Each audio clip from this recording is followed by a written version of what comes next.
أعوذ بالله من الشيطان الرجيم بسم الله الرحمن الرحيم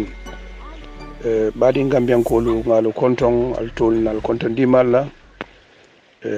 be mo konton na mobe dawda gambian kolu milbe su ani milbe banta ngal be konton altol nal konton dimalla bi nata kakacha nimbadi gambian kolu kuma la ngamile moyi gambian kolu kamin sata min tata ke na president kotola mimu professor Dr. Alhaji Yaya HJ Jammeh nga gambian kolu moy social media molu jemi yalon ko e fam percent mole ko tonya fola balde muy tolti andum ine te tonya nakarla be mi ngomi fola dron wala be kala kubati mi yalon ko lon tonyati andu la kumol kono nakarote tarlaje jenko te tarlaje ni be mi satala Gambia banko dingoli abe kala tilingoni tonyale kan barata kala fasarti bara laftana la kumala molle bi bayri nga kukilin kalamta nda kukilin faham wolo nyinte arabadin kilinti ye minti mata jon kilinti ye minti mata jongo ala fen da sakontul adama dingulu nasitale mantimma ndum nka mistake nole comme mandin kol ka fanyame wolo nyinte ko ji minna be ka mistake le bare Gambia bi social media nga minje wolo nyinti modol bi nol be kumala wol ka tandi la ko de tolde ka mistake bari nga moy kumala al kumata fo ikaya jamme ikani fura onale kuntaki aja halo warta bake Gambia bari ni ko ya jamme am fura onalum aka molle fa so waya jawiya ni fo ya ni fura ona kuntaki andu anatake molti mi yalon ko bi ngaje ko wol min ko ya jamme kon nyine kam e ma kon fen kam ya kon nyine kam ko fente aka mo faale ka mo le fa bar badi ngamen ko lu damiente jakal wolo nyinti ko ni ko kare kam mo le fa ndum edenata pour ka to nyaale fo andum wo faaro iko wole ya tinne iti o mari kon ntenga mirade nying mansa do nata o bota je mansa do nata andi yore fasa anata ni wo fara o mfar kilum kumasi ni te kay fanke minti isonta fana ko mi wolati wallahi ni wo faro kumasi te nyanta bulalal ite nyanta mansala batula wala nyanta mansala no mamiyala ko faro te kala jamano la ferem hanni molle nata ka fa amanyene mala badi Gambian kolu nsan hakilo tubake moluto miliyalo ka diamu social media ba mol kono mi ala ni ngo diata ela kum ni ngo lota bare kam mimbe photo nyaati je ese dula dolu fo ay ke to nyar ba dula dolu bi saji koy fonsa soute koy ka to nyanda karle ni ko ya jamme ka mole fa ala watola molle fata bi mbe masakunda min kono wolo adam barola masakundate adama baro ya kumasi muntore foñi mbina mol kande mil ko ya jamme kam molle fa adama baro mu kara molta ada baro mo fa nko alinga sila alala nin alko victime mol be siring mol kana wol kam fandi alinga sila alala lafta folan tolele ko adam baro mansakunda minata adam baro na ala mansakunda ya kuma su mun tolo wolum foñiti e jumale faaje Haruna Diatta lafta folan molel banko Haruna Diatta amman badi musudo ban fu Gambian ko lafta wala folan mole ban ko Haruna Diatta amman badi sudo ban nte kam min kadiyamu nte min kan audio dada Haruna Diatta mun ta barinnet nin alko ni moye molbe siri ni mi yalan ko victime mo le niol be ko yar fo Allah ta folan to niyo man ko yade ntol mi yalan kon tol mu haruna jata barindi ngoti mala bari ngoti amanta haruna jata wol manke o manke motide andu ala life man kuma atol nyako atol min kany kuma fu ngo mol min ko ya jamme mol le fay ba ning iba sambala justice le me min folale ala sindi audio ala sindi adama barola ala fo adama baro ko nte ko ya jamme natata justice ate adama baro na bota man sa ala lungo lung ala fo adama baro nte ko abita justice asana ko mola moy bakade hani Gambia din killing adam baro yo le fa bi ñul min ko wuro no mala en ko man jele dal bi be la jibole no bare to nyaajele de bare ka jenke de ke da jenke de to nyaaye adama baro be min folale faraba mil fata je adama baram masakundale fa onda adam baro's watch ñumol be peristol brode la tilbola bala be ngaaje bunki dola ni furelji sika samana mutuari alko gamben ko alko fasa alko wala seniyata bari ya jamile nota alma min fa wati kalamta gamben ko la ngasila alal haruna jata a fatal ku mamboje kese mamboje je faraba molu fata alko nyimbe alko yara barobe seniyarinde bari ya jamile nota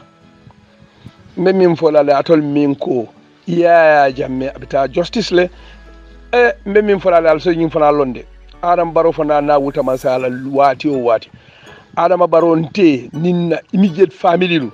badi ngolu be kitiyo ni man sakunda man kitiyo dada adam baro kam bada da kama for the killing of Haruna Jata al si wolong o to bayla de the evidence are with us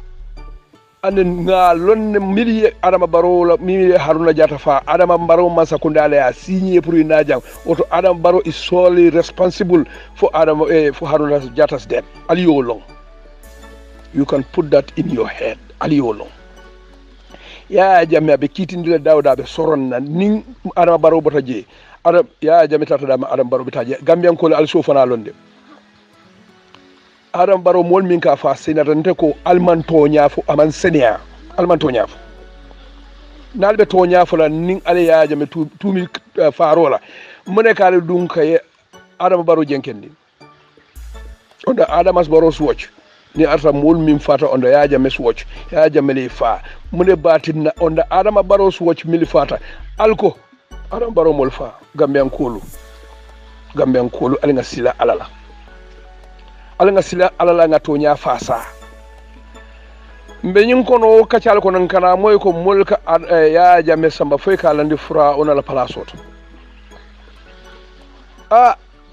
Gambia de ngambi long ya jamme alko fura anolo bar fura ona mimunyi ya jammete onin Israel to dum oni Egypt la fura ona wal fatatal de ndal be son naka tonya fu albe hanyi naka tonya fu ya jamme ala banku dingol kano ni fura on ala banku dingol kano ya jamme ala banku dingol kano o ko tal mal fer ya jamme ama fitno balundi afrika dulato ay fitno faale fura ona ay fitno wulindi israel o le kam ani manke banku ding kilindi bare ya jamme man bojan kata fitno wulindi Casamance wala ta wulindi Senegal barala banku alota wala ko protect kaje ko any external attack internal and external attack aje ko stop barato sapu dantango sapu ndindindinding al wulta al ko fali yaje ko ya jamme ta o wali fitno mala banko kan ya jamme na tolde be nyola al nga songa to nyafo Gambia al nga songa to nyafo mo million jelle be banko kan mo million kilin nim feng ala ko so atul min kal fankil victime la atul mo jelleti anding ali mun crime le commit al nga songa to nyafo de nga faji al nga songa to nyafo andi be faala je mol min sapundi mi wulta e ko diya ko yey babon la jele anni wolle dala duño kam baratul ko hani de atul gambian kol min kale hani ta to nyalale ala ko hani ayul bulaje ya ta jam fa hey Gambia gambian kol ali nga hani to nyala adama baro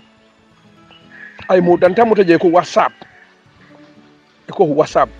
e bolda da kam pour ka kudeta da gamben kolu ala nga son toñal aliya moy duniya mun tole dame alan ko kudeta ka keno whatsapp ala kana som mol people play with your minds ala kana som mol tulu ngala hakilol la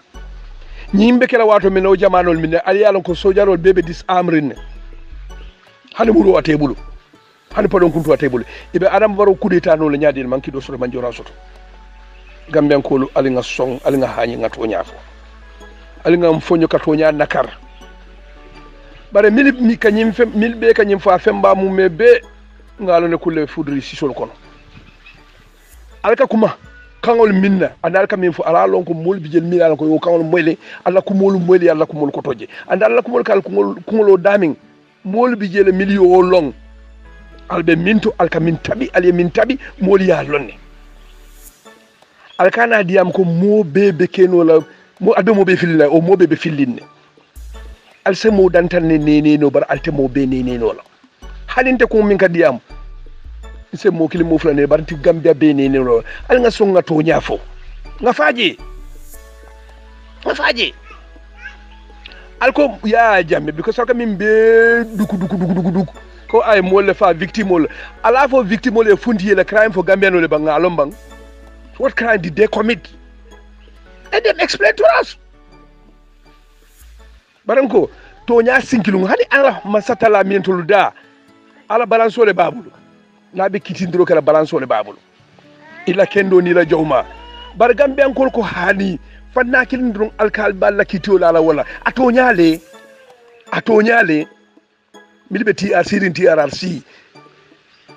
nko al-sila alala atol TRRC al-sila alala ngalbe tonya fola alko truth and reconciliation truth mune bad nak jawma do be fola wala di one side be fola negative aspect le be fola positive aspect fono la gambiano li TRRC al-sila alala TRRC isa fal lumbe sile be bulala bay ko kono e be murmur le bite kala dinko minte tumita sila anu ala be nyinin kala isa fal bar ngalon ko man sila ala de because ila profession mu nyinati ka tonya yele mandi ka ke faniyati ka faniya yele mandi ka ke tonyati wala tara mejo yemin karan bar gambian kolu ali nga hakiloto nyi isa fal nyolta ani nyi TRRC even they are playing with our minds and in the end ika gambia pusda na da fitno kono be njila ye cika jan chopot United Nations be bonda jete sindi la do te tolu jube nga nyofa ko dabo gambia kolu alim mi kanyin la nyebang gambia kolu fal malonko is very difficult pour ye fonti ta ban ko bantale ta ke refrigiti je kate la tentol koto gambia kolu alin tembira na muske balla bana ke bari ngolu na kurantol mbelare le plano nga fitno mala yimbankun kan gambian ko mi kaje mira bang ko gambian ko ninte kairo fulan nengola pour na banko to kairo ko alinga ndey nga bo nafiki yani hasidi yala dole ka kuma nengola diya bara toñate la kumo koto ale nengola diya pour ka diam ni diam te nengola la kumo diya bara femba be fan yani hasidi yala ba ko ni wonde ni ta hañi ta ko para ka toñala fo ka toña fo mole ko to musulme hakawolde wala tem christian kendoldi nin do e minke yaje ya konde nin do koton fana yake hanni ka support le to nya faay bar gambe woti jede ka to molje bi adam barola mol ka lo ko ka ya jamele attack kaka molle fa adam baro moje le fara sioni bitem adam baro masakuda ti fata baka teje gamen ko alinga sila alala lumbe sotombe fala andu alabe nyin kala na ko makawol gal e ya jame tumi ka ay molle fa adam baro e molle fa be nyaabala o manke ko makbar ana manke tumir brode light tilkunte ba gambian kol ibe ya jamme batarno nyaadi ye adama baro fasa alga to nyafo nko gambian kol alga wura nga do koke nimman do ko gambe telefone ya folla alga to nyafo alga wura nga do koke ni man do koke be jikirin ko karbe ndani ne ibe dogo la no ma lube fani ya fola no ma gambian kol alga wura nga doke ne doke be fantarandi ila fora julo be tarale bulle bani man son dola e man pare do ko kala wallahi ila fora ya ta kantano la do ko be fani ya fola pre balu do ko be nyata balu la ibe mun mira balu nyame ngalon ko dol ka diamu fente para signino an nga ñillon ko dole bije ka bure ni wala ki kam pour ka faniya fo ko kuma Gambia Gambia ko alinkana song na banko ñi Gambia banko ngatinya ni ngatinya se nimisa nya mi ala ko mota dandu lalon alinga kata nin kon ka tonya le londi nga tonya mu mela londi kana tonya nakar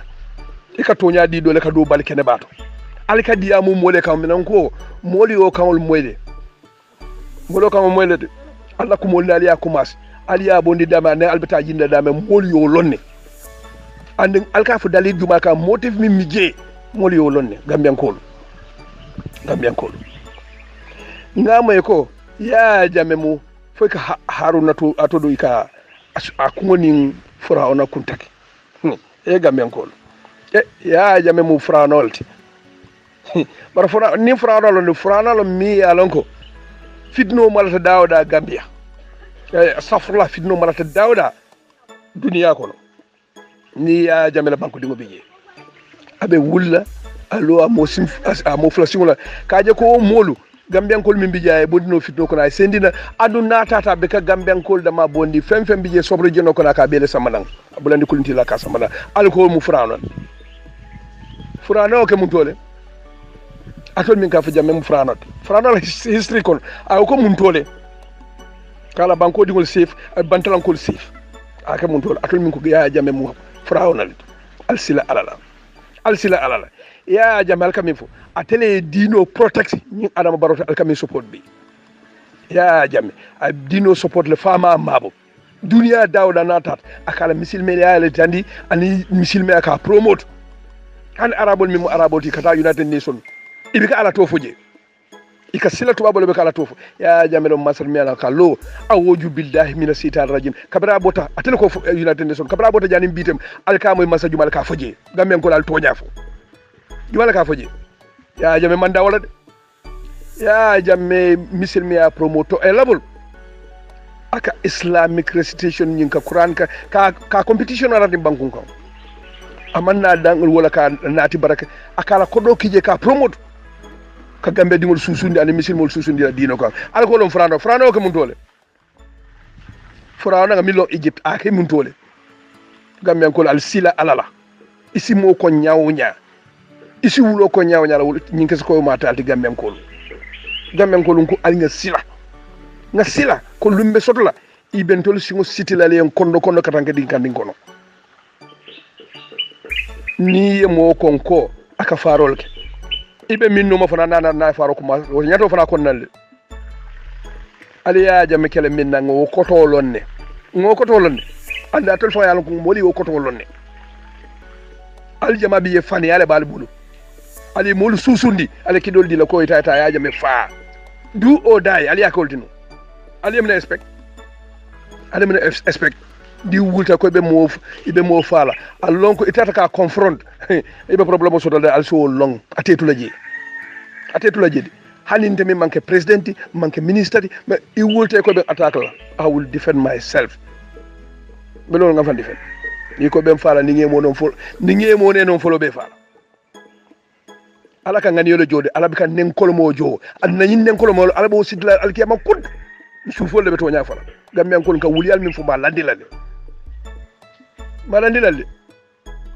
nengola diata bar nengon kam min fo faniata wala siam gambian ko lumbe na banko tinyala fania fola gambian ko man tara tukulum fo fania min ka fo gambia tilo o sembo warta de ando niyaje banko kan ko alsisila gambian ko lunko nga kayro fo nengola ninto keno la ngandei nko nga tonya fo tonya min sem banko sambano faniya siyata banko kaka banko malala ala landi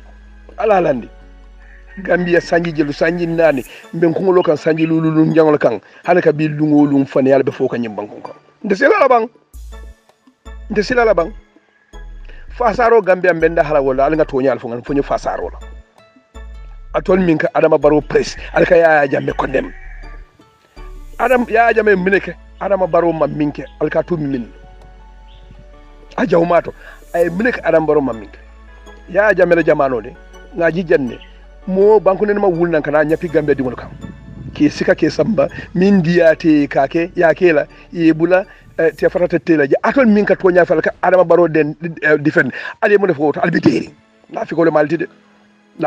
de nin kudum alko albe kelo ko kan gambe ale pour que gambe dingol tanka ila nafulo ila nioni la nafulo gambe dingol be mutale be samla gambe dingol be faala ale mo defo sanyang gambe ko faje atol min kal kanyin tonya fo bi atol min kal kanyin tonya fo bi ale mo defo to mal ne moyde albe deri ne e sanyang dingo fa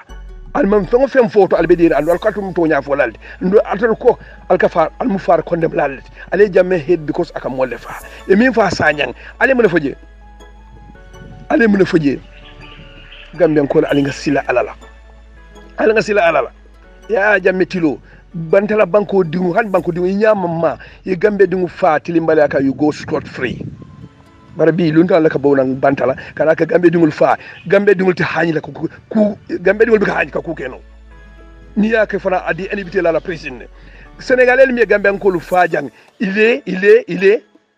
mais la kitije meje fundindu luanyal sanyi nan nim fembi il est atol to nya fo la atol ali alle mun fo malla ko mamoy alto nya jankere bula alkana mi da fatole intelligent gambenol beti doye abentala moy kan wala hakilo wartante andu atol min ke lamoyntela atol hakilo wartante ninte ka mira ko ndel hakilo diata mo beti wala atol fana ka mira ko atol hakilo diata mo beti alkal fanne nene de ni Adama Barrow Masakunda, whether you people like it or not, Adama Barrow na fana botaje. The same thing would happen to him. Fal lafital fal malafa. Because ngamwe Adama Barrow akona te botata malafka bojang. Ate malafka ta kitiola. Fo Adama Barrow na bota mansa Adama Barrow ba decide gambeno le. Adama Barrow ba decide gambeno be minkela. Adama Barrow ila mansaya. Munta mansembe sotoje. Bara mbe mi fole ni bota mansaya la. Yemingo minke ya jamela. The same anyon na bekela wala min jaw yato asafe ya ala safe aliya landi aliya sindi Adama Barrow fonga ay mi ngom minke ya jamel na botaje nte mon political party je mimbila minte Adama Barrow commission nani bankon kam maji alumma political party fanaje mi yalan ko na winta ati Adama Barrow sambala kitiola for crimes I mean commit for crimes against humanity,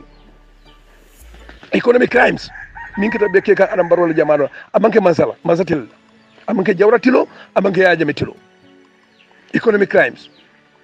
nkatara jenen ka moy 99 million ka yimang 99 million aka yimang port abika investigate de mbija fisheries ministry abe malata mankuma moyi mbije Adama Barrow fola muso 35 million ko do dundala account ko le dikilen nyol natale tata nen mo moy on manya sifa nen ma moy ya jamela Zainab tuti fal Zainab nen ma moy bara Adama Barrow tilo ngomboy hada kabi alko senatal alka jumal nene albi kan tol nene alkal fon le nene. You people cannot play with people's minds. Atol nim milbe kukilin dal sol nene bara alten tol nene nola atentol nene nola nko average Gambians are living in abject poverty. Ala hakoboni average Gambians are living in abject poverty. Adama Barrow muneke woto amne keno woto Adama Barrow la Masakunda la nata ko ya jame Masakunda kata nyamen aman correct aman betia akutubabo lafto tilini da silola Adama Barrow fala kuma kawande Barrow balandi Adama Barrow sayendu memi nyini kala Adama Barrow ite silo minta Gambian kol sal fon ala alfan ngam fanjoj bang fo Adama Barrow tubabo la silo minta aben sabaka kubule bang milla faka to nyaafo ni ala diambo le fa ben sambaka kule bang Macky Sall be Sénégal abe Gambia remote control kam mindi ata Macky Sall ko Macky Sall mulu Sénégal diwol mindi ata Sénégal ko Gambia ko la Adama Barrow ka kunoje fo Adama Barrow lafta folo wolon sila kendote bam lafta folo tole ko wolon sila kendote badi Gambia ko alinga hakilotu Adama Barrow Masakunda Adama Barrow Masakunda betata kukilin to wolon nyinde ka molu manipulate ka molu nene ibetata wolto de ka kufo mole mi ka te caring anda te kenola ala no Adama Barrow la hidem minta afemba mu mebe Adama Barrow cannot do it ata kenola bara be molle ni kam pour que la carte question soto pour c'est la carte question bare gambian kolu Adam Barrow aliya tambindi next 5 years again ate fola moko daba la bunna jani man ngol ko la bunna jani abika fo daba ko ala Adam Barrow tambindi gambian kolu al sen nimisa nyami yalan ko alta daw bonola Adam Barrow man fenke folode the next 5 years ko dol bi dia jaka farisa bi ay ko yal mako aka next mandel target nare Adam Barrow sindi 2021 bare mamena gambian kol baadi gambian kol fana be sonna wala ala tesiti ale dala dum mbe dala dunnal kama mini be koybe barole sin la bay force ala tesiti de because akoy tan tol mal ko Adam Barrow mo no mbasoto pour ka tamino commencer ya bar ni artal bita sila pro ni ani AIC ni Senegal ni dunia ka ferel ni tapale ada pour ka Adam Barrow tambindi mbe siri mbal batula de alti Adam Barrow tamindi no forcé no la molu kunna 2016 by force ay masa 2021 fana aliyo James Sifa o strategy Sifa nati kota ka pour ko ke Gambians will not take it from you people alte mo forcé no la ka sindi no molu kunna by force mol mala fimin alto no la de alatara aliya jubi be siri mbal batula nin tonya Gambian kolde wolle wakilta tonya ka carte fa ngombolonal bara tapale ali oke mi yal wati 2016 alka bo kala kota be siri mbal batula ngana amurun nan molika milko ya jamemu furawnaldi yani furawnale kuntaki coming ya jame jawe andile kaje ko to an extent wala to a level kaje ko anin furawno kanyen tawton nko ya jame mu masalti mi ko gambian ko be yalon mo silata alala including Adama Barrow ya jame la watola ya jame Adama Barrow nte atolu ani min bebel la moyla ay protect le ndung na nyanto mimu na nyantote a wodinal as a Gambian ibe Gambia kono ibe Gambia bantala mo ila bunya nyi ya sotol ya jame aje ko ila integrity ila nyanto ye tanka a wodilale a prave anda loto tol o ya jame kilum e kam minna jawyafo ya jame Gambe dingol encourage pour hañi lo ka loto nyakan e ko ka fo minna ko ha kunum buka diamu no ya jame kon kana fani alfo ya jame mambala moye diamu ama mo stop ye diamu bara ko ni be diamu le diamu to nyakan e to nyafa e kuma fo mi ala sama ni yelo ndi sa sediano sa witness no andi sa senkando andu yaje ko ay ke to nyate bara man place tabla modali amonta to laftano ya jame nyine kenu faniya min be banko kan o continue no faniya be ka banko dada akanyi freedom of speech la fono pour nga lonka nyo banen ka kuma kolon fo nyoma kuma kalantan be fo nyoma min soto min man soto kafo ya jame ka mal la fi wala en kulule alfa ni marlo ke ya kala fi ne le korel ka to nyafo alfa sobe e kala fi ne ka to nyafo anu ni be kuma le mal fi faniya because ni ka soy ka faniya fo hani be so min ko nalda mal ka dunyola femo no fo faniya ka fidunol nade atol ka nyina fo nyina la freedom of speech di faniya jella ka fu Gambia kuma kensen jella ka fu Gambia fake news jella ka di Gambia alaftano wol abaka banko dada ya jame malla fi wol anda tol min be freedom of speech noma albolo noma ko min biyal ka par min diatal bafala asoto la manso ka mol filindi alaftano wol dad parce ya jame tilo amma mo kana diam de akoni be diam le ni be ko may to nyaf hani jolani so ni be safaro ko to nyafo e to nyasafe fon nun manke to nyaade badi Gambian kolu alal hakilotu faniyatu alal hakilotu faniyatu nimbe kumala nga kuma kawol mi ko se kayro nati banko kan bar ko ku na se ke fidno du kara ali nga tuje hanni arte be to nyaala fo la ne be fidno wulula atuje bani be faniyala fana fo la ne ba banko de dala abe kayro sabadinde banko kan abe mol susundira badi akano kan abe mol kala kilinde mo mol karla nyobala ko min bendango o fani ya fo ala be yam falen bara fariyambe be banko tela dukara ala tuje hannin toñalo nabe fitnol malla abe gambel mo million fulal kasara ala toña tuje ala mabo TRRC ala mabo ko TRRC nal kabe lo toñal ka Allah lafta ka toñal tan gammen kolla nale ya jamel jawma fu gammen kolla ala toña fo moli way ala kendo fo moli gos ali yalon ko nale ala kendo fo ali kala jawma mi momantal la moy la ko nyila nal bu kala toña nade ay ku kenol min ke nyila nal bu kanate har mi lafta nala har mi lafta o fola al safa ko safa wir combat to dat anu isa ne be kana mudun nan jika because am lafta gamben ko le filin la am lafta gamben ko le ya jamel barakendo lo ngo ya jamel barakendo hannale min ko alta iris nola alta bondi nola ya jamel di moment yesu nguti la ko rakon ifuntira banta ya jamel baro ko fujje jani be futala dami kabri nyafu basse kabri bañin fu basse ka ton do koyna ya jamel ku kendo ko do je silo kam sa ibari zunu la nyadi ali nga fan ya buda nga songa to nyafu nga anyi nga lo to nyakan yoma lunga ala ben kitindila ate bayla gambian kolu nko fania aka banko tele gambia kata nyamen ko namal sila hakil malu milka ficho nyin predict namal sila kutal sila la ko tek gambe dimul kan dimul karani mun la kan dimul susundu mun kan badi gambian kolu kumo fela jam fata ngal tentungal jeey dawda nati jato don alsa ko bonni mawul signal kama ngawul de darol kama bar dawda ñi ñato don man sa talal nolto oto ngal tentungal jeey al badi malam sir boja ala barak a'udhu billahi minash shaitanir rajim bismillahir rahmanir rahim alhamdulillahi rabbil alamin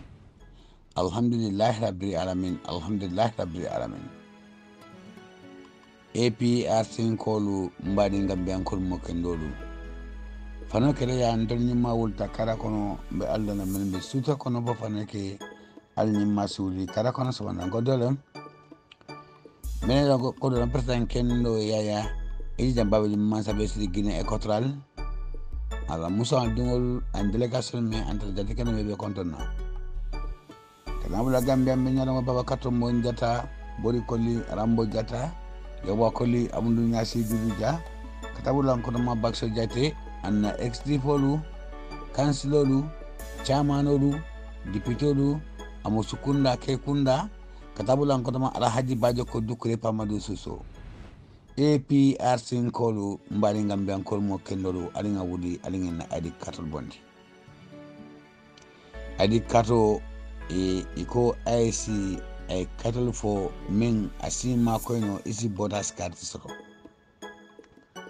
bari nyin cattle sabal be ko don nyin cattle me ICA for nde cattle men support olum ID card oti ID card anafa wartale ID card atama mankolia ID card akesa madla jamal to ID card keta min dla jamal to oto alinga wuli alinga na ID card bondi ID card akum matal nyalandi dadula e balon na ka fo hay yole bondi e menine ka ha ye katal men fo o katolu ite bondi la Gambia banko nyin kan ke samba Senegal hani ite sam e bondi la Gambia banko kan ke samba Mali hani membe bondi la Gambia banko ke dundi Senegal ke bondi Senegal ke samba Mali banko to olum ID card to woto alinga wala ngena ID card boto mbari ngodo ana fawatale adu ngata keo kundala keo la karola ila kalpo be bulu jaji photo isi ID card nyinta isaka kono ate torla fefen ate amon kolya hani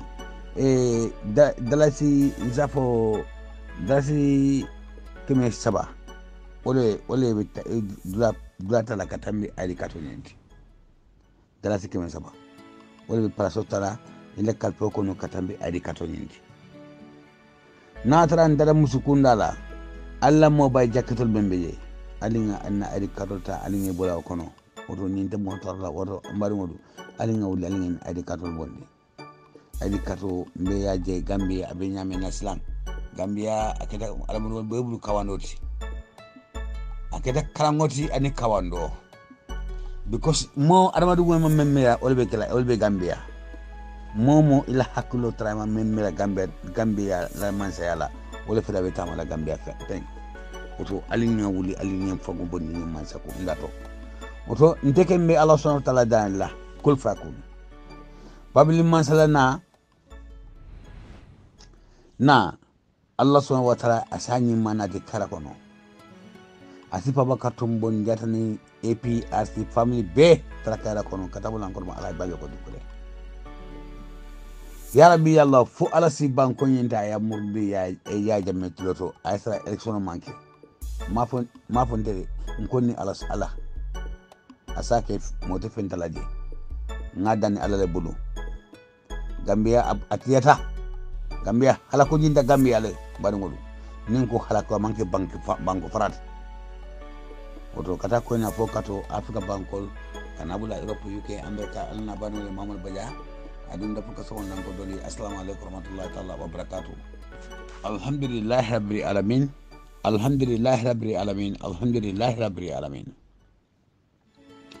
nga Allah subhanahu wa ta'ala tentu nastumboto sunmoto men seta miloti mbes nsalita kila kan rasul sallallahu alaihi wasallam alhamdulillah nga ala tentu APRC kolu Allah subhanahu wa ta'ala ay nyaton ga kendol dina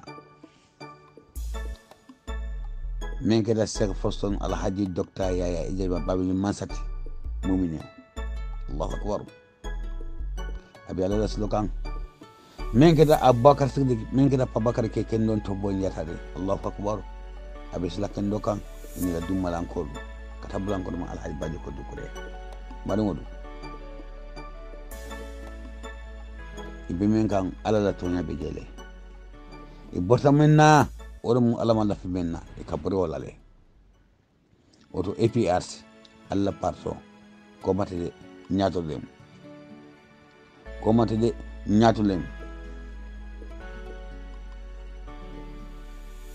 dem de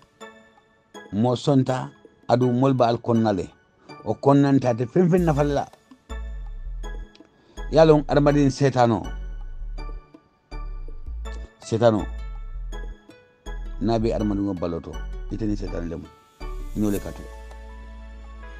batanya kin mu ala taala ali ngabula no ma wallahi billahi ni hasda ni konnanta APRC aman fol altullah Allahu akbar kabri kila rasul sallallahu alaihi wasallam la tuloto hey iblisa fango karandungol bawulle o adama dungoleti ole mun nafi golti ol bo APRC konnalde ol malafi APRC ngatala bari APRC be alla bulu wala nan ko hijibulla la ka folo APRC albeto nyale kan wallahi adama dungo kanasila ni beto nyakan nan naton gol alhamdulillah rabbil alamin wato kabri wato juma 2016 munyani sabaro akadi juma Allah subhanahu wa ta'ala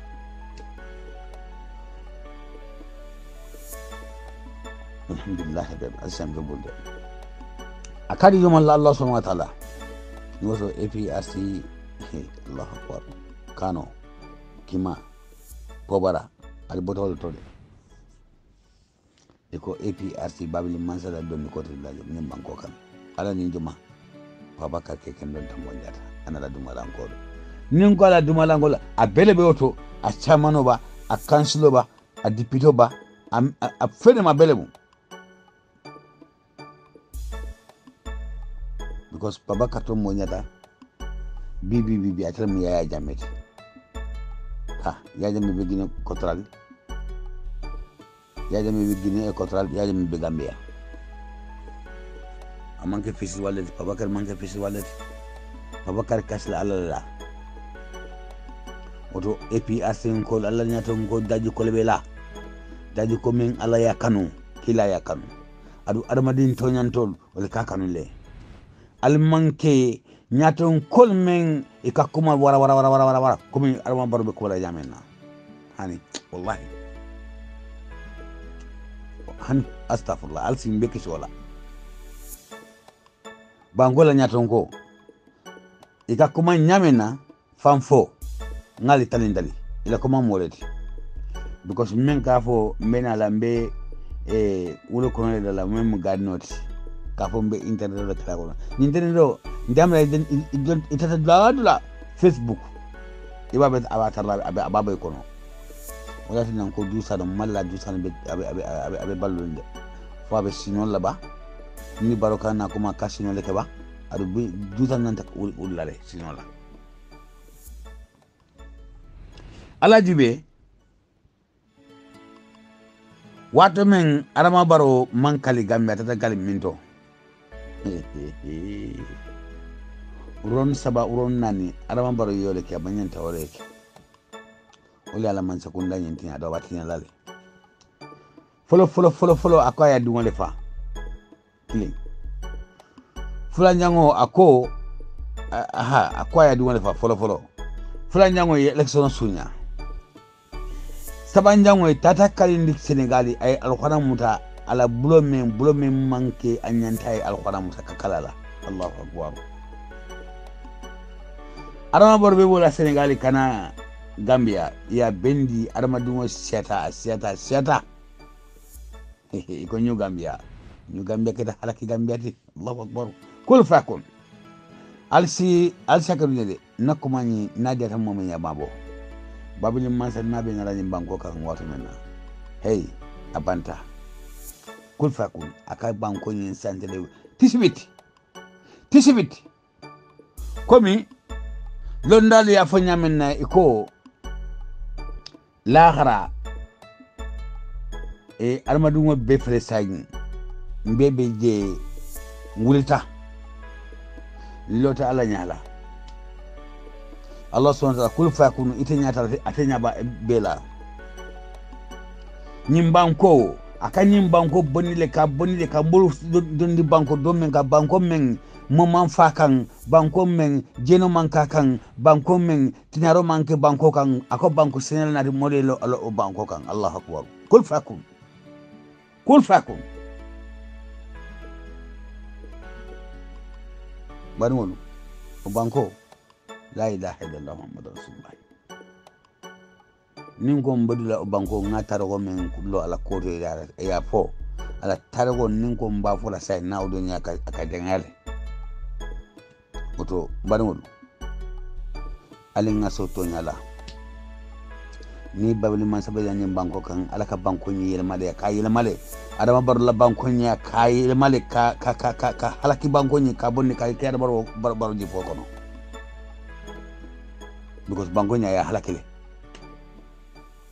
mo ni be jamento dukare kayra dini ye ala dani kayra la ba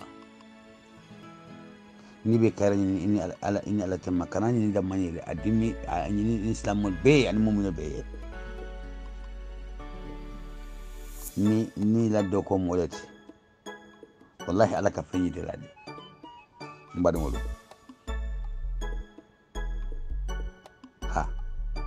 Adama Barrow Gambia tinale aya halakile atetela fenti da nin ko aketela fenti janni watu duma janni APS be ban ni banko tala president mi ngabe kuma la komi yamra fo akamis donglo leke dumale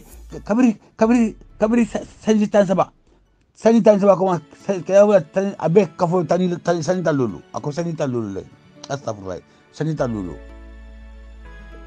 ako sanita lulu kono ate do ko menke Gambia o manke sanita lulu ni atala mo fate mai ndol APRC sani monike sadala kaba sanita saba leke ikafunyola wala bu sanita lulu ti Adama Barrow ko ate football supporter da ayo support le ay atale abio futa ka abio sama pour yeta ke sama ke nati babul man to de ita se wala ba ko ala fo dusa na kana sino ala ka ala ninki lai ay woni ya yende adam mte kuma kilimba fo la bari wole ma o da mandu wole duniya kono ma de duniya kono de wallahi billahi nkata ala nin kilaye nkasla min nan kasla ala la ala nkasla Allah subhanahu wa ta'ala damman la dunya ton ko nano la bari armadu wol nka armadu wol respect le nkamalo armadu wol la wallahi ninni keba bentan kamala len ka respect le bari keba dol beje wol buka respect de ningo keba dol beje momo iye fango respect mu keba le di iye fango respect imanyanta mola keba mala nite mu keba le di iye APS la keba luma wallahi nte Mamadou Badia mamu fomo dole nte Mamadou Badia nte tulaje wallahi billahi tallahi kata la nin kilay ifel lori nte tulaje fo ngentani nga murni kanni ya Adama Barrow mu président oleti Adama Barrow sila mansala Cheikh Forsan Alhaji Dr Yaya Ida Babili mansa be stream banko nyinka wato menna political opposition patol be kerni bara tefen volé akala dogo leke woto ni Adama Barrow ma respect imam Babili mansa respect imam Papa Kato mo nyata respect ni ko be fen vola ndela APRC ko len ndel franke male Adama Barrow ha natara itila islamiyya timeta natara la mu'minat timeta ite sikali al qur'anta ila bulome te al qur'anta la bulola isi al qur'anta wala isi kalola ni malla fi molema dukar APRC wala APRC bla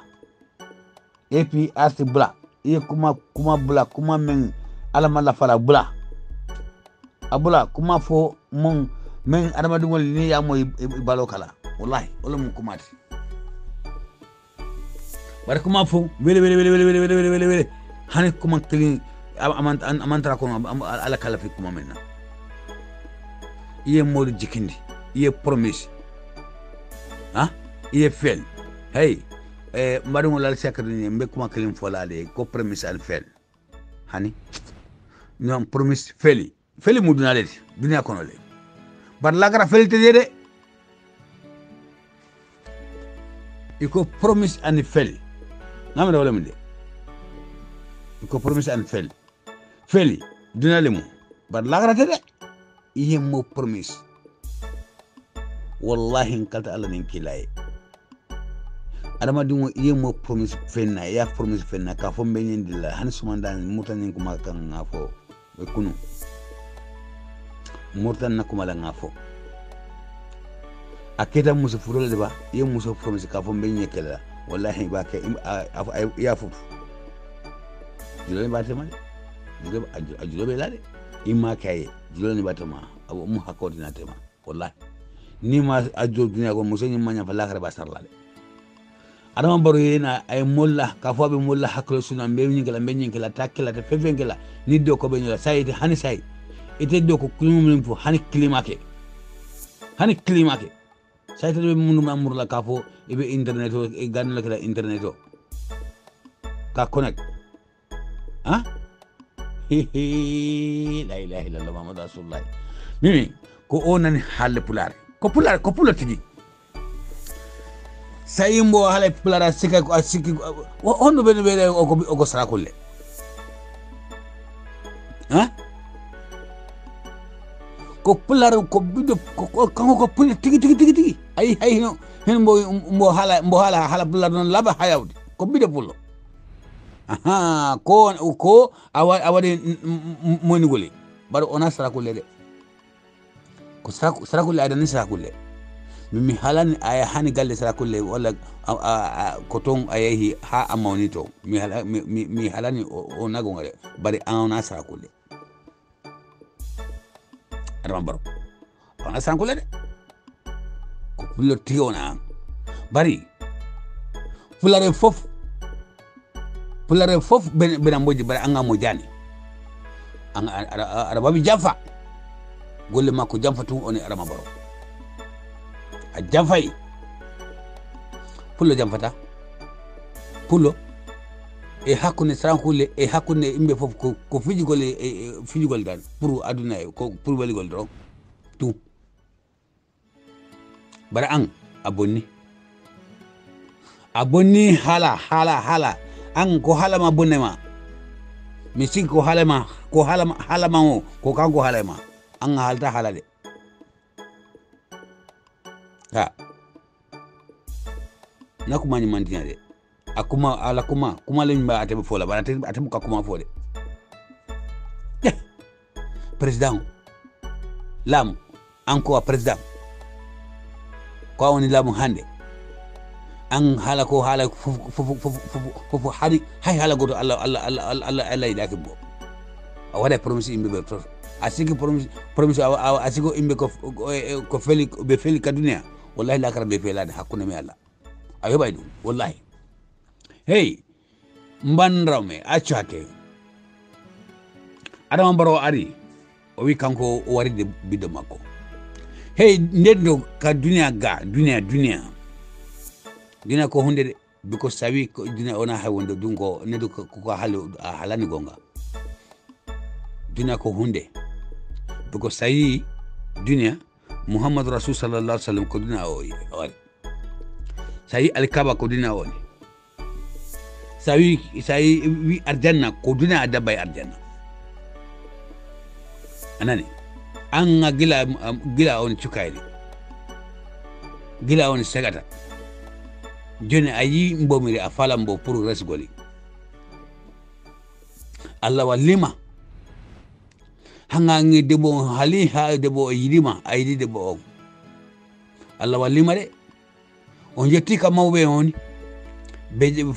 habi goro hakune onon be jakki goro ma be yokati be o kimbo debo joni be haliñande ko o retay ora si debbo makko mimi o jogaki dole pour on heɓa biddo wallahi ko Allah o kay neddo biddo ko Allah o kay neddo hartege waɗa biddo to wallahi sona ɗum imɓe be jibini ha be mayi temedere dibi tapanɗe tati ha be heɓaki biddo mar be wala dole ona dole ko Allah o kani be joni Allah o ki an wi biddo ma ayda kimbo ko palase aydi mbo o yawti ko biddo ma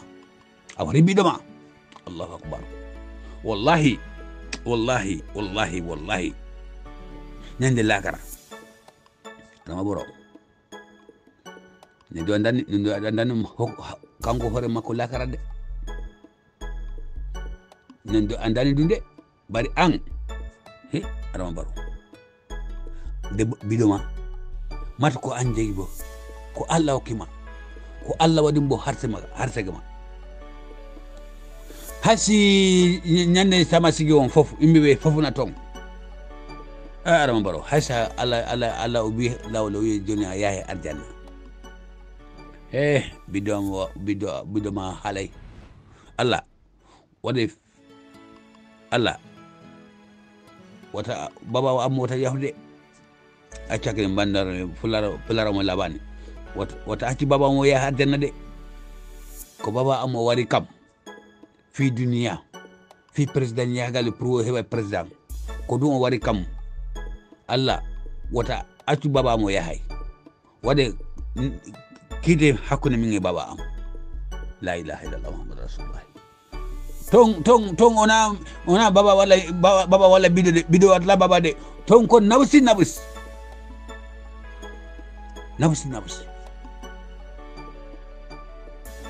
ya sida ko awde woni imbe be haalay sida ko awde woni imbe be haalay he Adama Barrow wari bido makko Adama Barrow wari bido makko kadi barika Adama Barrow tigi bido makko haali haadina tonko nane fof ɓe andi la ilaha illallah muhammadu rasulullah on sikki Allah walla o Gambia pour nabugol Gambia ha est ce que Babili Mansa jere ko biddo hombo wari mbo Babili Mansa jitay kaleydi o 1994 minen ko Espagne woni ga ñande juma ko hombo mayi hay goto ma yani Allahu akbar hay goto ma yani Adama Barrow wallahi hakkunde mi Allah wonde mi fala haaldema urtu bawo hondo a waɗay wona Allah wali hondo a haalay sa haalay waɗe fi Allah waɗe finalaɗo ɓe foti bindigol lettera ɓe foti bindigol kafidi pour ɓe okkayma a jangguina kaati o min dani haysta janggama yo tiɗi mum because mbiɗa jogui biɗo ma goto aɗa dara ɗum lettera a wawata halde inde makko ha goto ari o haali inde makko woni assalamu aleykum warahmatullahi taala wabarakatu APR sinkolu wallahi APR la musolu almu forolete APR la musolu almu forolete Gambia musu kendol almu forolete adu mekkuma kilin fola armadungale mebe abe dol campagne dalde abe do torade par namanke daldaji ko tabu koy torowo APR la pato kono yajibe musol ni kewol be jabe pato ni kono ha bari jamfa muso molo ni jamfa be kala kewol kilin wolo kewol kilin billahi wallahi bar muso man jamfa lo madda do bar political la karola muso man jamfa lo wallahi man jamfa lo itolu la foria ya tangale be dula min do be dula le bar ndel kewol do golem abede de kilin wol bije adu fara mu ngaw sababu fenne be wulo kono amunta ko awatale ni ciwol bondi wulo kono e to fana ka jile ka pour ka ciwol ni wulo ni kono de amunda ko niaje yamla fo wanda lele mo vraiment le mude ba fula kume ala kawo ataka kuma tene ni akora mo mude sa ko le kono o mo leti okay modol memme ila foria tanga ol kabula hunno noma kume kawo e kabula hunno noma adu asifa setal de sifa setal de do beje nime la haklotu wallahi kaltala nin kila akela foria ka kuntule ka tinyale aka halakile hore bul la wala adu ona fulo sifa barul nafulo nimbanyi da alinganyi da sila kendo kan alabe jele bar ni nafulo ni fanya kan wallahi kata ala nin kilai mbe tar ko dole fola jang am ketante fangolila wato min robota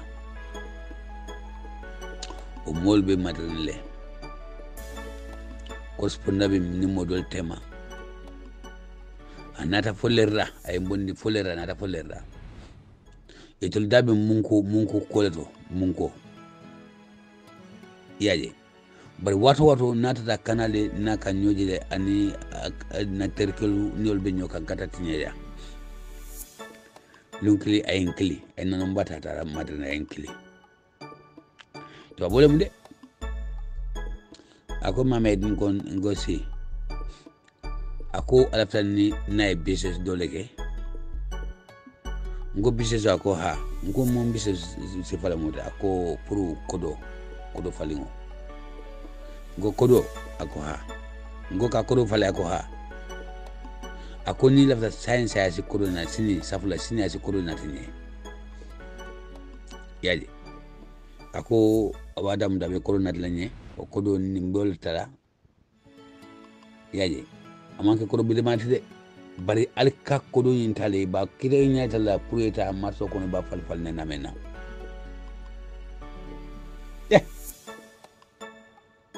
ngonte Mamadou Badia ken dandu ni kodo nyin kono kodo min tambita njambala nsambala jana ba kono nko ay ko perdono ko mala fe kodo la le sento mala fe kodo la wallahi mala fe kodo la lafta kodo min na Allah subhanahu wa ta'ala mendi na bata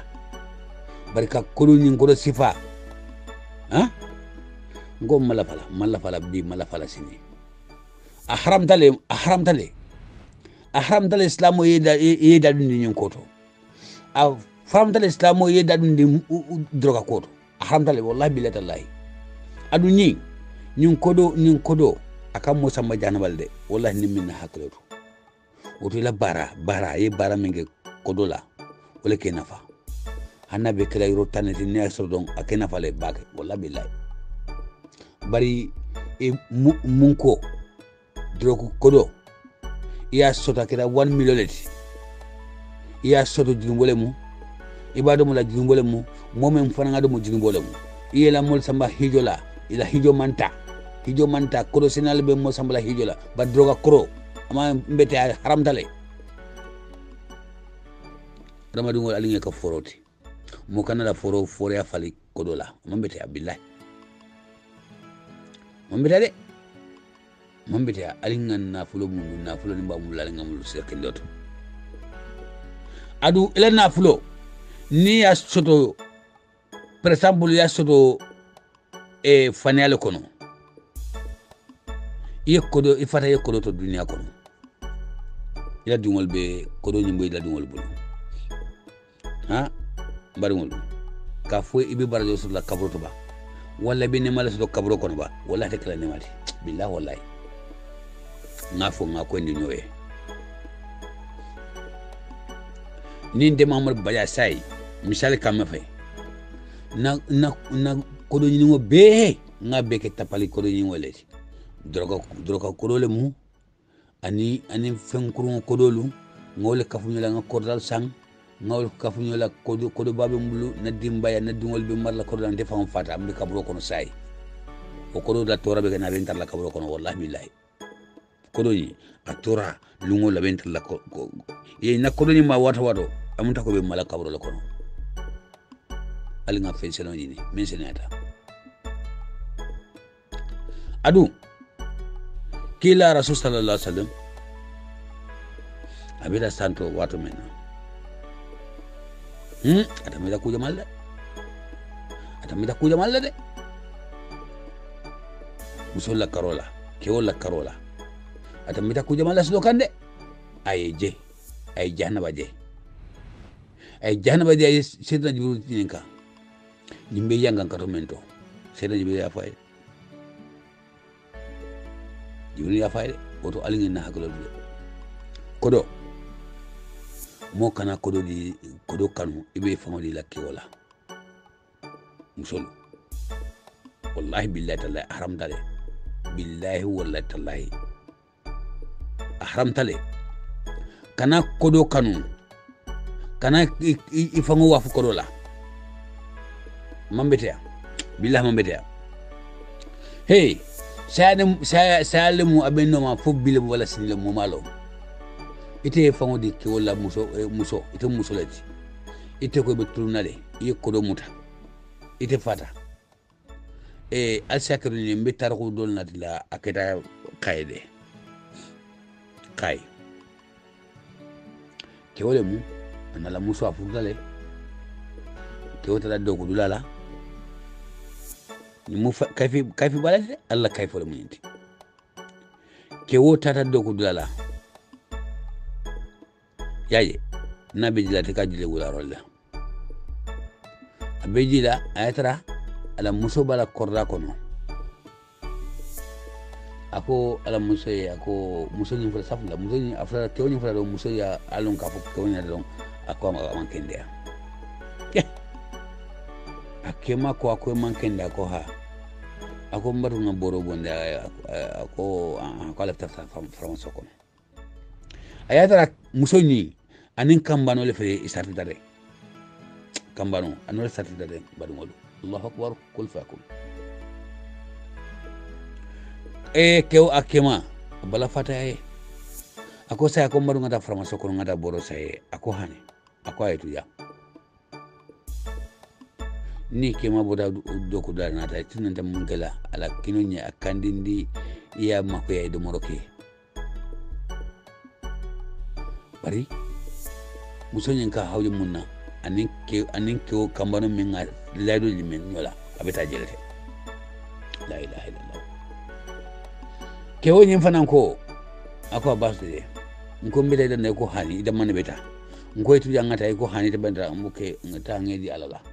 Allahu akbar ay kuma ba fodi ande ngedi alala ke wota tani kambano tata bunko no baru ngol al sakaru nyede billahi wallahi kai akida kaile ne kafu nyobe baja ko akida o fawo nyala o mo sikundan koleti be do ko laje ya muso famata jamola kabira dun ta kewoni na bunko no ali ngana haklo de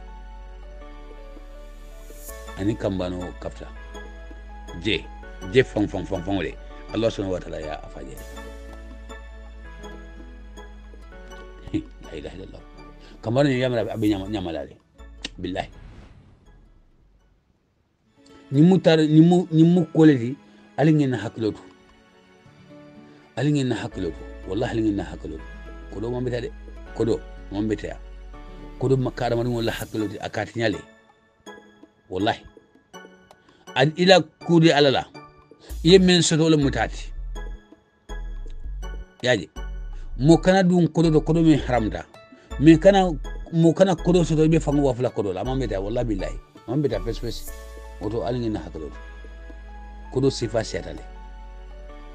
malla kay foji jam adu mo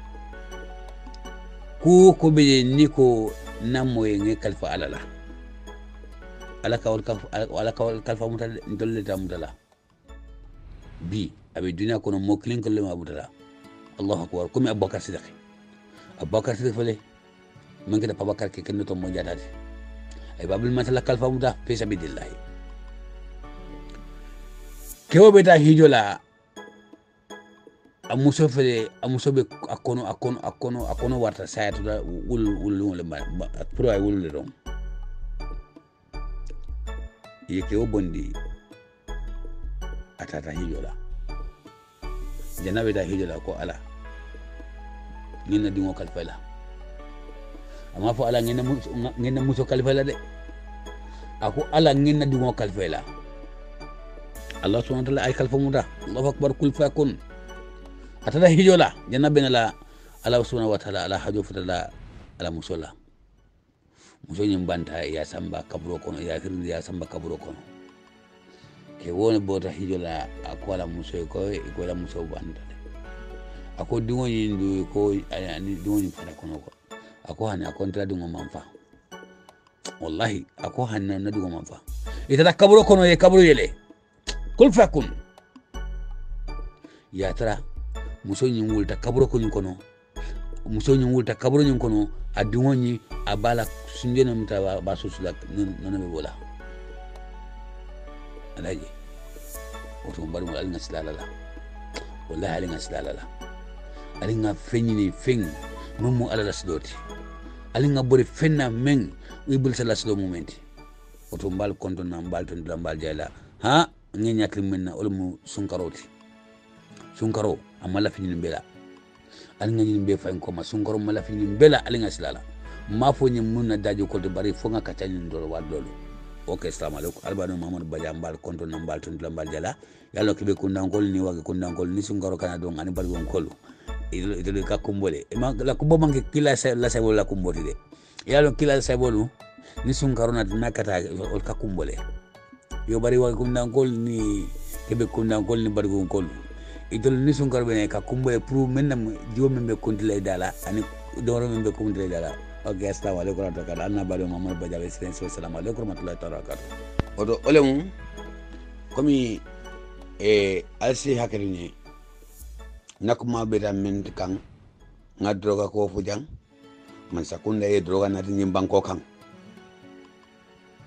droga na tin banko kan man sakunda droga na tin banko kan tiba fula man sakunda droga na because man sakunda ni mo meddo ko la atule ni droga na banko ni kan ado mtako man sakunda ibele mo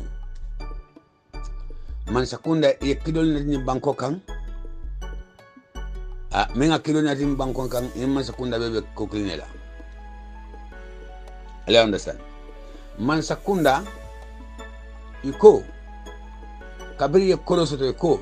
nyanda e chagal fanana nyanto dila pour ka chagal jo banko nyen kan chaga wala tin na metru ko fo la jang note mantra nga tungo ko fo arumba fo la de al siakrini asimo do toro bari yalon tonya akimu ala taleti na fara dron ni mamar bajala daji kolem aka mamar bajala toro de ni mamar bajala ko jeno na katira jeno to jeno fana ndera mamar bajala ni mamar bajala jeno tiya wallahi abuka jaye ni moye jeno tiya abuka jaye mamar bajala ni woto jeno abe yalon ka fu haram tare jeno abe yalon ka fu kule mu haram tare aka ala dimile aka kila dimile amman ke tati wande talem ni man sakunda ko inyanta ye jeno musul membe lorin jeno la nyanta e jo kodo me haramta yalan kodo mbe fula ramani wala men kodo asuro barako be kodo men kono bar kanana fulo soto men barakota kono kodo haramo ni ya soto don akadu ku haramo la to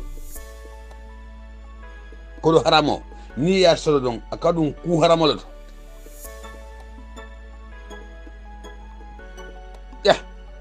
ka tulungo ka sembendi banko kan ni man sakunda la yoke ka wan musolu ke la hakilo bla jeno kan ni man sakunda la yoke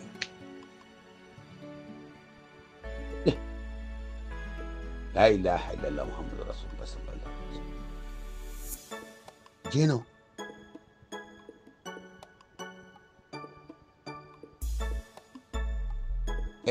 alsa yakran en badungolum kila rasul sallallahu alaihi wasallam Allah subhanahu wa ta'ala ay kila nyamari ay fendili kila rakafo kila yafo ala ummatoli adu afoda ala ummatoli ay adundi kitabo kono abi alkhara kono abi hadisal kono muso ay menfo muso la kola muso ila farlan salululuni ila farlan saluni iye sali iya aka nyama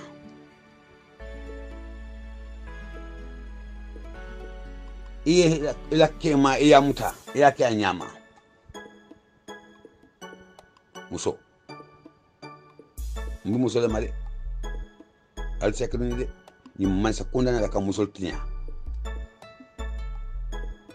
say nale kodo ita muso la kafo min be lola jeno la beninda olela la ilaha illallah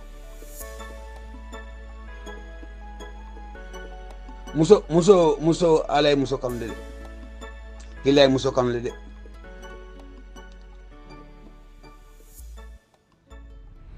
muso iye fango suture iye kema suture muso hanna tre man kema soto kema man tre bulu e fango suture bari kana nyinke ni man sakunda lafta alkela nyamina puru cega bungolu ya jamina tala e jenya gambe bango kan mala cega ko law ni anista mi yamba kata muso ya fango muta aya ala batoke aya la kemala hakodi ala aya nyato tanga wallahi muso safuno muso nafara bida min to adana direct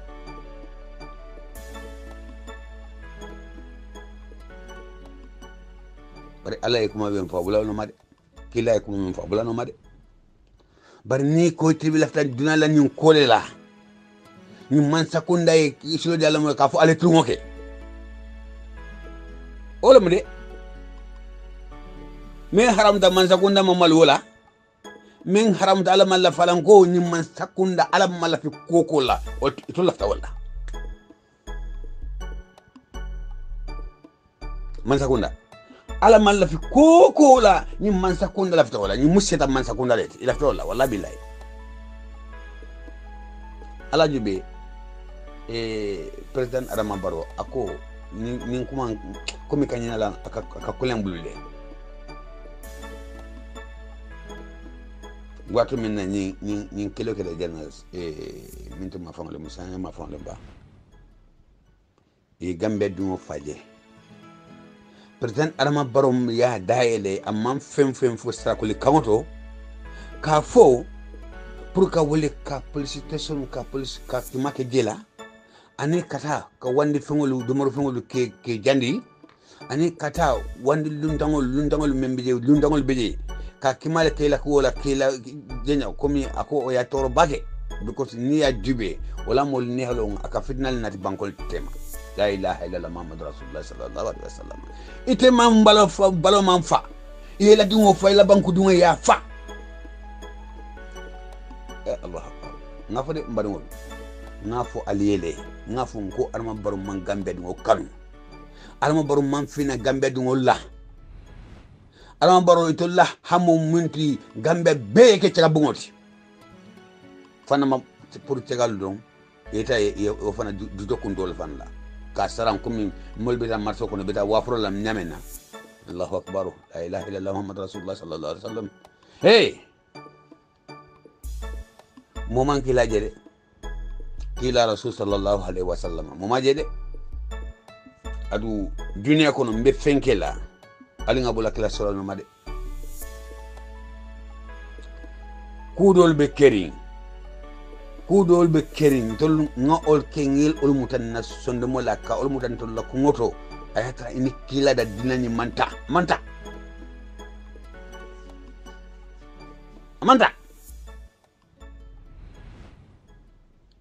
mbar musolu nasistalu man sakunda la nafulo kana modundi kingoto ni man sakunda mujahil man sakunda leti hasidi man sakunda lemu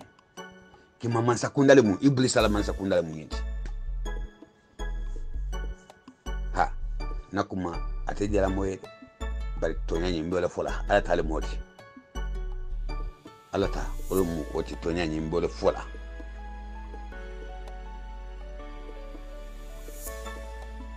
Adamadu ni sira ngoto e mata to nyaka ala te mako jade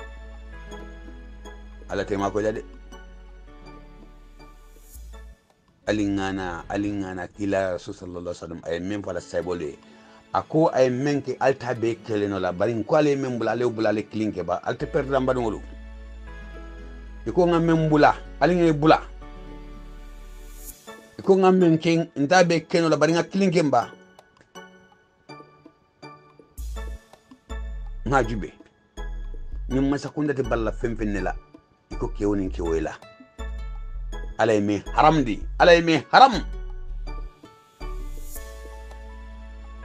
ngoni ma sakunda ne koko mira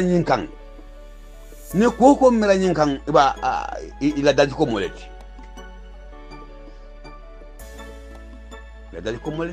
ni momo wulita tagalu ni momo ya nyato kenyene de kafo itibe ila nafulo idomoro fengo e bani la nafulo nyato le ila dimbayala domoro e bani le nyato le la ilaha illallah muhammad rasulullah sallallahu alaihi wasallam wallahi nkata la niki lae ite ila la bon fen ability fen ability sikalino ka kali kafo kabiri na hanin mako assalamu alaikum hanin mako islam assalamu alaikum awdul seta to mbal konton mbal tan mbal jayla ni man sakunda mujahil man sakundali ni man sakunda muhasidi man sakundali ni man sakunda munafiki man sakundati ni man sakunda mu kuma pension fola man sakundale munyinti adu ni man sakunda ko fenfen fo ani olem santa nimbolimboli ni men mantimala momo ni APRC ma mbedule kono le mbe malale tak wallahi billahi ndetulaje wallahi billahi taala en katata ni kilay president Adama Barrow akwa bi APRC kolle kala amalla fila be le kala jawiyat le tema ite man sa dawla karaba jawra ala sine man ka faroke an sa da be imolo isayta men no olum babli man sati isayta men no olum APRC kolti nyanta fol alhamdulillah rabbil alamin bari mo ma ala tendu aussi mo tendu ade possible la mbadi ngolu abe setan le tendu la ibe setan le slogan assalamu alaykum anna banu Muhammad Badia abe setan assalamu alaykum warahmatullahi taala wabarakatuh